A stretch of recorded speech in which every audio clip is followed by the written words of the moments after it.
It was around 2020 that a mysterious new drug started to pop up everywhere: Delta-8. Everything from weed, edibles, vapes, tinctures, and more was showing up in every gas station and vape shop across the nation. At first, people had questions. How is this stuff legal if it gets you high? How is it made? And is it even safe to consume? But regardless of the skepticism, Delta-8 soon became a $2 billion industry, an industry that sold its intoxicating products to all 50 states, all legally. However, as the years went on, the dark side of Delta-8 was fully exposed. With multiple brands containing heavy metals like nickel, copper, and lead, lab-grown products lying about being natural, and much, much more, it became clear that Delta-8 was not what it seemed. So, where did it all start? Ladies and gentlemen, let me introduce you to the Farm Bill of 2018. At face value, this piece of federal legislation seems pretty innocent. Its main intent was to provide support and stability to US farmers by enhancing farm support programs, improving crop insurance, and maintaining disaster programs, among other things. However, the most notable part of the Farm Bill was the legalization of hemp farming and distribution. And I know what you're thinking. This looks exactly like the plant that makes weed. While that's true, there is a noticeable difference between the two. You see, the hemp plant and marijuana plant are both considered cannabis plants, but hemp contains less than 0.3% of Delta-9 tetrahydrocannabinol, marijuana's primary psychoactive chemical. On the other hand, marijuana contains greater than 0.3%. Also, legalizing it allowed US farmers to use hemp in the production of fiber, rope, food, and more. So removing it from being a Schedule I drug seemed like a no-brainer for Congress. However, this small amendment to the Farm Bill would eventually be responsible for creating one of the biggest unregulated drug industries the US has ever seen. It didn't take long for cannabis entrepreneurs to discover a huge money-making opportunity with the legalization of hemp. You see, the language of the hemp amendment made it clear that Congress was only worried about the levels of Delta-9 being produced. They made no mention of any restrictions on any other cannabinoids that were in hemp, including Delta-8. Now, fair warning, I'm going to talk a little bit of chemistry here, so if you failed it in college like I did, don't worry, I'll try to explain this as simple as possible. So hemp contains over 100 cannabinoids that all have different effects on the human body. Delta-9 is the most famous one because it's what gets you high. But there's also Delta-8, which is extremely similar to Delta-9. They have the same chemical formula, identical molecular weights, and similar psychological effects on the body. The only difference between the two is this tiny double bond in its chemical structure. Now, regulating or banning Delta-8 didn't make much sense to Congress because the hemp plant, and cannabis plants in general, naturally contain tiny amounts of Delta-8. But cannabis entrepreneurs were able to change that. Through a chemical process, they were able to synthetically transform all of the CBD in hemp, which is another legal cannabinoid, into Delta-8. And better for them, they could do so in huge quantities, enough to where it was commercially viable for them to make a profit. With this chemical process in hand and their sights set on making millions, these entrepreneurs began extracting massive amounts of completely legal psychoactive Delta-8 and began to create and sell joints, blunts, gummies, vaping devices, and more in all 50 states. By the time 2020 rolled around, people across the US started to find Delta-8 everywhere. It seemed like overnight that jars full of weed littered gas station counters, and edibles were proudly shown on vape shop shelves, even in prohibition states. This seemed insane to people, especially in those states where weed was illegal. But that didn't stop them from being curious. Throughout 2020, Google searches for Delta-8 skyrocketed by 850%. And with that, consumers gave the drug a try. While probably terrified that these mysterious ExxonMobil gas station drugs were going to kill them, a good majority of users found Delta-8 to be quite pleasant. They discovered that Delta-8 was sort of like a diet weed, giving them similar benefits to Delta-9 while not getting them incredibly baked. Delta-8 quickly became the fastest growing segment of hemp-derived products, with sales estimated to be around $200 million.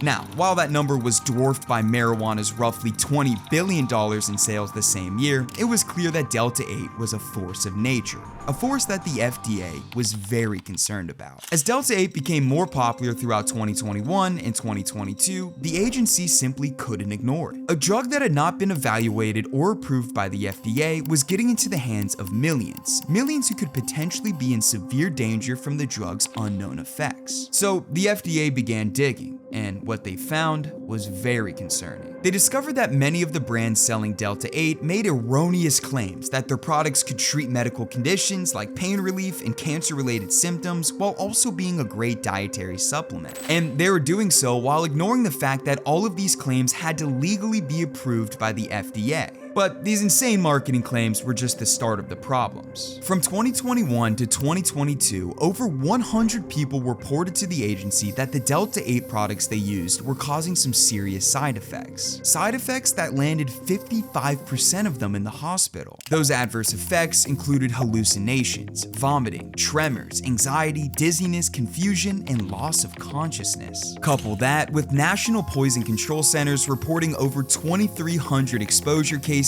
related to Delta-8 products, where 41% involved children, 70% required hospital evaluations, and 1 death occurred, and it was clear that the FDA needed to act fast. In May of 2022, they issued 5 warning letters to some of the most popular Delta-8 companies on the market, forcing them to shut down operations within 15 days or face legal action. They were trying to make it clear to the public that they weren't going to fuck around when it came to regulating this new drug. But little did the FDA know that this new drug would be much, much worse than what they ever thought it would be. Throughout 2022, several more studies, surveys, and research were done to find the real truth about Delta-8. How was it made? What was even in this stuff? And is it safe to consume? Everyone wanted to find the answers, and the answers they found were shocking. To start, researchers wanted to investigate the claim that Delta-8 was purely natural. This was a huge selling point across multiple brands and was labeled on all sorts of products. But was it actually true? Well, remember that chemical process I mentioned earlier where entrepreneurs could transform CBD into Delta-8? When you break down what actually happens during that process, you can start to see how unnatural Delta-8 really is. Everything starts with the CBD in hemp, which can be anywhere between 1 to 20% concentration depending on the strain. That CBD is then dissolved in a solvent like hexane, and from there, it undergoes a process of adding acid and heat, eventually transforming into Delta-8. The 0.1% of Delta-8 naturally found in hemp turns into a 1 to 20% batch of purely synthetic garbo, roughly 10 to 200 times more, which is plenty enough to sell commercially. So yeah, this chemical process completely gets rid of any trace of any naturally derived Delta-8 in these products.